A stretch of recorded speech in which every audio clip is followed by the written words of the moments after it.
Саламатсыздар ма, менің YouTube көрермендерім? Міне, жылдың соңына да таядық. Алдымызда осы келе жатқан 15 декабрьде ай толу болады.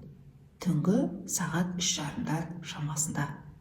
Қазақстан уақытымен, Астана уақытымен. Көтеріңкі көңіл сыйлайтын болады барлығымызға. Бір жаңа жылдың лебі осы күні келіп қойғандай, осындай сезімде боламыз. Достар, жан-жаққа қыдыру, көңіл күйдің көтеріңкі болуы, бір сатып алулар, әйтеуір осы 15 декабрьдің жан-жағында, 13-нен бастап 13 декабрь және 20 декабрь аралығында. Осы аралықта осындай бір көңіл күйде боламыз. Және бір достарымызбен, туған туысқандарымызбен, бұрынғы көрмеген адамдарымызбен, туыстарымызбен, сыныптастарымызбен, группаластарымызбен, немесе бұрынғы жұмыс орындарымыз, немесе қазіргі бір жұмыс істеп жүрген коллективіміз, тіпті жұмыс жасамайтын адам болсақ та, үйімізде сондай бір дастархан басында кездесуге, бір сатып алулар, шетелге қыдырулар, әйтеуір бір оқу, білім, сертификаттар алу, бірақ өте бір көпшілікпен бірге, коллективпен бірге, одақ кемінде бір 2 адаммен, әйтеуір осындай бір кезеңіміз болады. Себебі ай толуы. Және ай толу кезеңінде осы 13 мен 20 аралығында нақты нүктесі, айдың толатын күні бұл 15. Ай толғанда ісіміз де толады. 1 декабрьде жаңа ай толды ғой, енді ісіміз толып, бір нәтижелерге қол жеткізетін кезеңіміз. Сата алмай жүрген затымызды сататын, қол жеткізе алмай жүрген қағазымызға қолымызды жеткізетін, күтіп жүрген ақшамыз түсетін, әйтеуір осындай бір кезеңдеріміз болады. Немесе бір ем беруге шығып кететін, балаларымызға қатысты оқиғалар болса, енді оның да жауабын еститін кезеңіміз. Және бұл айдың толуы басқа ай толулардан несімен ерекше? Себебі 2024 жылдың соңына келдік. Құдайға шүкір деп осы күнге де жеттік, декабрь айына. Және бұл айдың толуы негізінде қазір бүкіл саяси өмірде көріп отырсыздар, қандай жағдайлар күннен күнге ушығып баратыр. Қазір біздің өзіміз де бұған үйреніп қалғандаймыз, жүйкеміз де, санамыз да, етіміз де үйренгендей. Бұл айдың толуы егіздер белгісінде болады, ең ауа белгісінде болады. Сондықтан да көпшілікке қарай ұмтыламыз. Әрі бір жалғыз болғанды ұнататын, немесе оқшау, бір жұмыспен айналысатын, немесе бір психологиялық жағынан өзіміздің жанымыз соны қалайтын, бір көпшілікке қарай ұмтылмайтын жандар болуымыз мүмкін. Тіпті сондай адам болсақ та, осы кезеңде көпшілікке қарай ұмтылуымыз керек. Сонда бізге жаңалықтар өмірімізге келетін болады. Соны ұсынып тұр, себебі Юпитер сәттілік ғаламшары қазір егіздер белгісінде тұр. Бұл осы адамдардың күшті болатынын көрсетеді. Әрі егіздер белгісінің де өзінің жағымды, жағымсыз жақтары бар. Бұл оқу білімге деген құштарлық, бір орында отырғымыз келмейді, адамдарды бір бітістіріп, бір-бірімен сөйлестіріп, әйтеуір бір сондай орталарды жалғап жүретін керемет қабілетіміз берілген. Сөйлеу арқылы, интеллект арқылы бір қызық, ел, жер көруге деген құмарлығымыз бар егіздер белгісінің сипаттамасы. Міне, сонда осы ай толуында осы тақырыптың барлығының қозғалатын кезеңі болады. Және күш осы жерде. Енді қарсы бетте қазіргі таңда мерген белгісінде күн тұр. Тура осы ай толудың қарсы бетінде. Сонда егіздер белгісінің желеп жебеуші ғаламшары, енді астрологиядан хабар жоқ адамдар болсаңыздар да тыңдаңыздар. Себебі бұл жерде тіпті астрологиядан кәдімгі бір сабақ алғандай да боласыздар, түсіну үшін. Егіздер белгісінің желеп жебеуші ғаламшары Меркурий, ақпараттарды қабылдау ғаламшары, және сауда-саттыққа, білімге, адамдармен қарым-қатынасқа жауапты. Біздің миымыздың жұмыс жасауына, сөйлеуімізге, жазуымызға, ойлануымызға жауапты Меркурий. Осы Меркурий ғаламшары қазір мерген белгісінде тұр, қарсы бетте тұр. Ал енді мерген белгісінің желеп жебеуші ғаламшары сәттілік, қай жерді болмасын кеңейту, масштаб, көзқарасымыз кеңейту, бір үлкен философ секілді, ұстаз секілді өміріміздің бір бүкіл әлемдік махаббатты, бүкіл әлемнің бір шындығын үйретуші. Осындай Юпитер ғаламшары астрологияда осылай сипатталады, мерген белгісінің желеп жебеуші ғаламшары. Сонда Юпитер қазір егіздерде тұр, ал Меркурий мергендерде тұр. Екеуінің желеп жебеуші бері бір-бірінен қарсы, бір-біріне ауысып алғандай. Көрдіңіздер ме? Бұл нені білдіреді аспан дүниесінде? Қазір сауда саттық, оқу білім, тест экзамендер, шетелге қыдырулар, адамдармен жаңағы майда тілде сөйлесе алу, тіпті өсек аяңның да жауларымыздың да мықты болатынын көрсетеді. Сондықтан да шақырған жерлерге барыңыздар, қалмаңыздар. Егер бір чаттарда сіздерге сұрақтар қойылса, қорықпай сол жерде жауап беріңіздер. Өздеріңіздің салқын қандылықтарыңызды сақтаңыздар. Себебі бір жанымыз тұйық, майда-майда тілді сөзді ұнатпайтын, тек қана шын, шындықты қалайтын, әділдікті қалайтын, немесе бір бос сөздермен уақыт өткізгенді қаламайтын, бір аз-саз сөйлейтін адамдар бар. Міне осы адамдар осы кезеңде бір шетте қалып қоюларыңыз мүмкін. Сол үшін айтып жатырмын. Ішке қарай үңілген балықтар белгісі бар. Мысалы, балықтар белгісі сыртқы дүниені дегі барлық өзгеріске, сөздерге жауап бере бермейді көбінде. Іштей, барлығы ішінде болып жатады. Бірақ бұл сөйлемейді, немесе сезімі жоқ деген нәрсе емес. Бұл іштей сөйлейді, іштей жауап береді, іштей сезінеді. Міне осындай, енді бұл жерде барлық балықтарды деген емес, мен сипаттамалар айтып отырмын бұл жерде. Бұл айтылуының қандай тақырыпта болатынын. Енді сонда қазір біз сауда саттық, қазіргі әлемімізде, дүниеде біздің қоршаған, әрқайсымыздың қазір майда-майда сауда көп деген сөз. Майда-майда тілді сөздер көп, оқу білім көп, тест экзамендер көп деген сөз. Әрі бұл айдың толуында біздің Юпитер мен күн ғаламшары қарсы бетте тұр. Күн мергенде тұр, Юпитер егіздерде тұр. Бұл тағы да не білдіреді? Балалар тақырыбын алға шығарады. Балаларымызға қатысты оқиғалар. Себебі күн астрологияда балаларға жауап береді. Қазір мерген белгісінде тұр. Және әрқайсымыз біздің қазір күніміз мерген белгісінде. Сондықтан да балаларға қатысты оқиғалар болады, балалардың бір ұстазына қатысты, оқу біліміне қатысты, немесе бір сол жерлерде бір бұрынғы оқиғалар келеді, бір мектептерде болса мектептерін ауыстырады, немесе бір ұстаздарына қатысты бір оқиғалар болады, әрі дүние жүзінде де балаларға қатысты оқиғалар болады. Ұстаз, мұғалім, немесе әрбір жұмыста да болады ғой, кіші маман, үлкен маман деген секілді. Енді саяси өмірге келейік. Саяси өмірде бұл нені білдіреді? Қазір кәдімгі спектакль ойналып жатыр деген сөз. Қазір күш майда адамдардың қолында. Ал шын негізінде өмірдің мәнін түсінетін, терең үңілетін, өмірдің шындығын, әділдігін сезінетін, міне осындай жандар қазір үнсіз деген сөз. Үнсіз себебі майда адамдардың, немесе бір спектакль ойнап, бір көпшіліктің алдына басқа ойын, бұлайынша басқа ойындар ойналып жатыр саяси дүниеде.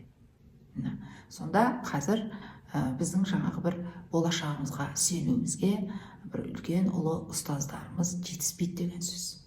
Сондықтан да қазір осы кезеңде бір көз жастары, алдаулар, немесе бір уәделерді орындамау, алдап кету, ақша қарыздар бергенде қайтармай қою, уәделер беріп, әшейін уәделерді беріп кете беретін адамдар жолығады. Шоттарыңызға бір түсетін хакерлер көбейеді. Сондықтан абай болыңыздар. Енді бұл ай толуының жағымсыз жағында айтып өттім мен.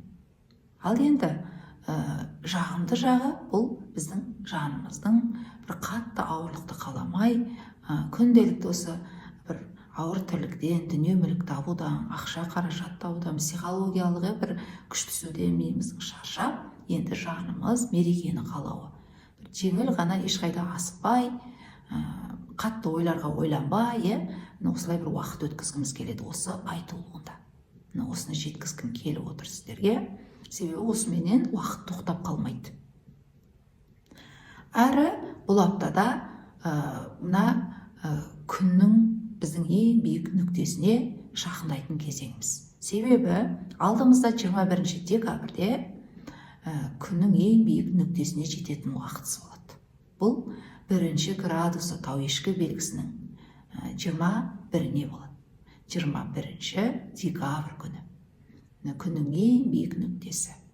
Бұл кәдімгідей бір өмірімізде енді біз осы 2024 жылы не бітірдім, не жасадым деген секілді өзімізге есеп беретін, биікке шығып тұрып, өткен жолымызға қарап үңілетін кезеңіміз және алдымызға жоспар құратын кезіміз. Сонда кәдімгі бір табиғаттың жаңа жылының келетін уақыты, осы уақыттан бастап келе бастайды. Күн туылады жаңадан, былайша айтқанда. Өткен өтті, қателіктер кетті, күшті жылымызда болды, бір адамдар үшін. Аяғымызды қоймасақ та, бағытымызды сонда қарай қарайтын кезеңіміз. Әрі мына 18 менен 20 аралығында осы декабрьдің бір сыйлықтар, көтеріңкі бір көңіл күй болады, ең болмағанда бір жақын адамдарымыз өмірімізге қайта оралатын болады. Әрі қазіргі таңда Марс пен Венераның қарама қайшылығы да тұр. Дәл осы қазір мен видео түсіріп отырған уақыттың өзінде. Сондықтан бір көңіліміз толмауы мүмкін. Бір сатып алайын деген бір затымызды алуға қаражатымыз болмауы мүмкін. Айтайын деген сөзімізді айтуға бір тіліміз шықпай қалуы мүмкін. Өзімізді бір тежеп. Былайша айтқанда, жасағым келеді, бірақ соған бір нәрсе жетіспей тұр. Қаржы жетіспейді, энергия жетіспейді, бір қарым-қатынасымыздағы бір махаббат жетіспейді, бір салқындық болады. Себебі Марс пен Венераның қарама қайшылығы тұр. Бұл осы декабрь айының 26-сына дейін созылады. Әрі дәл осы кезеңде айталмай жүрген сөздеріңізді айтасыздар. Коллективтерде, махаббатта іштеріңізден шығаратын боласыздар. Нүктелер қоясыздар. Әрі бұрынғы адамдарыңыздың барлығы өміріңізге оралып, немесе бұрынғы жұмыс орындарыңызға қайта оралып, осы жерлерде қорытындылар қоясыздар. Жазғы тұры деп айтқан ғой Абай атамыз, сол сияқты бұл қысқы күн тұруысы, былайша айтқанда. Жазғы тұр емес, қысқы тұры. Бұл күннің ең биік нүктесі. Себебі әр жылда 4 нүкте болады. Мынау жазғы тұры, қысқы тұры, көктемдегі наурыз мерекесі, әрі алтын күз мейрамы. Осы 4 нүкте. Егіздер белгісіндегі айдың толуы біздің өмірімізге, кімдерге әсіресе көбірек әсер етеді. Егер де егіздер белгісінде ғаламшарларыңыз болса астрологиялық картада, бұны әрине жеке прогнозбен осы YouTube-тың профилінде көрсетіліп қойған WhatsApp нөмерге 2025 жылы және өмірлік жүріп өтетін жолдарыңызға жасатсаңыздар болады. Немесе жұптық сәйкестікті анықтауға. Жаңағы бір тұрмысқа шығайын деп отқан жігітіңізге, немесе үйленейін деп отқан қызыңызға, немесе қасыңыздағы жарыңызға жасатуыңызға болады. Тіпті жұмысқа алатын өзіңіздің бір коллективіңізге қандай жұмыскер болатын, қандай маман екенін де білулеріңізге болады. Бұл егіздер белгісінде болғандықтан, әрине егіздер, бүкіл егіздер сіздерге қатысты болады. Бір өмірлеріңізге сыйлықтар келеді, бір түспеген ақшаларыңыз түседі, күткен адамдарыңыздан бір SMS жауаптар, звоноктар, өздері келеді, сіздер хабарласасыздар. Немесе бір үйлеріңізге бір сатып алулар, бір емделулер, үлкен бір операциялар, маңызды бір оқиғалар болады. Айдың толуымен ісіңізде толады себебі. Ішіңізде эмоцияның бәрі толып сыртқа шығады, сыртқы дүниені өзгертетін кезеңі. Ең кульминациялық кезең. Және егіздер белгісінің қарсы бетінде орналасқан мергендер. Сіздердің күндеріңізге қарсы, сіздердің қасыңыздағы адамдар, жақсыларыңыз, барларыңыз, нарларыңыз, жауларыңыз, клиенттеріңіз, сүйгендеріңіз, осы адамдардың өміріне келетін өзгерістер арқылы сіздерге келетін бір сәттіліктер болады. Осы адамдар арқылы қуанасыздар, осы адамдар арқылы жұмысқа тұрасыздар, осы адамдар арқылы қаржылар келеді, емделесіздер, осындай бір кезеңдеріңіз сіздерге қатысты болады. Және ауа белгілері, таразы және су құйғыштар сіздерге өте сәтті үшбұрыш аспектісін құрады осы айтулуда. Және комментарийдің астына жазыңыздар. Кімде қандай оқиғалар болды 13 менен 20 декабрь аралығында. Ебір той томалақтар үйлеріңізде, ебір мерекелерге бардыңыздар, ебір түсетін қаражаттар түсті, ебір сыйлықтар келді, ебір армандарыңыз орындалды, немесе бір маңызды бір қадамдар жасадыңыздар, ебір некелерге отырдыңыздар, ебір бала жоспарланды, немере дүниеге келді. Әйтеуір айтулы кезеңде бір қорытынды болады. Тағы да барлық осы айтып өткен адамдарға қатысты енді нақты тағы да нүктелері деген болады. Бұл басқаларға әсер етпейді деген сөз емес. Нақты тағы да нүктелері бұл жаңа мен айтып өткен белгілердің 13 менен 20 аралығында туылған бүкіл адамдар. Таразылар, суғыштар, мергендер, егіздер, осы адамдардың. Және басқа белгілер. Сіздер астрологиялық карталарыңызда әр адамда 12 белгі болады. Өзіңіз, мысалы, күн қаламшарыңыз мергенде тұр дейік, ал бірақ басқа белгілердің барлығы 12 белгі астрологиялық карталарыңызда болады. Және әрқайсысы әртүрлі салаларыңызда жауап береді. Міне, осы салаларыңызда анықтау керек. Және балықтар менен мына бикештер, сіздердің де өмірлеріңізге қатысты бір оқиғалар болады. Әрі трансформациялаушы. Қазір бір қиыншылықтар, стресстер келуі мүмкін, бірақ бұл уақыт өте келе сізді үлкен бір алдыға қарай жылжытушы бір процесс болғанын байқайтын боласыздар. Қиын болса да, сіздерді алға жетелеуші.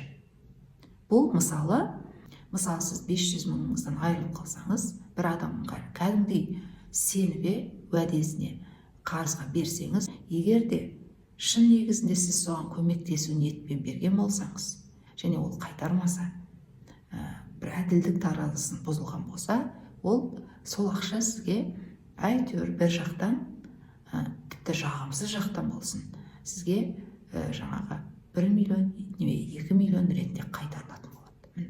Трансформациялаушы деген осы. Себебі бұл жерде Плутон үлкен трансформациялаушы ғаламшар сіздің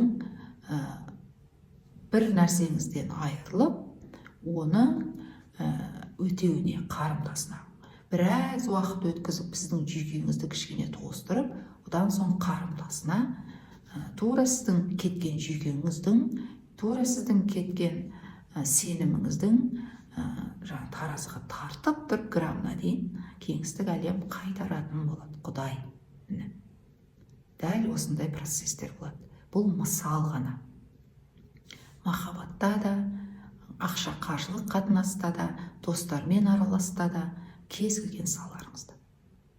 Керемет ай толы болсын. Барлығымызға сәттілік.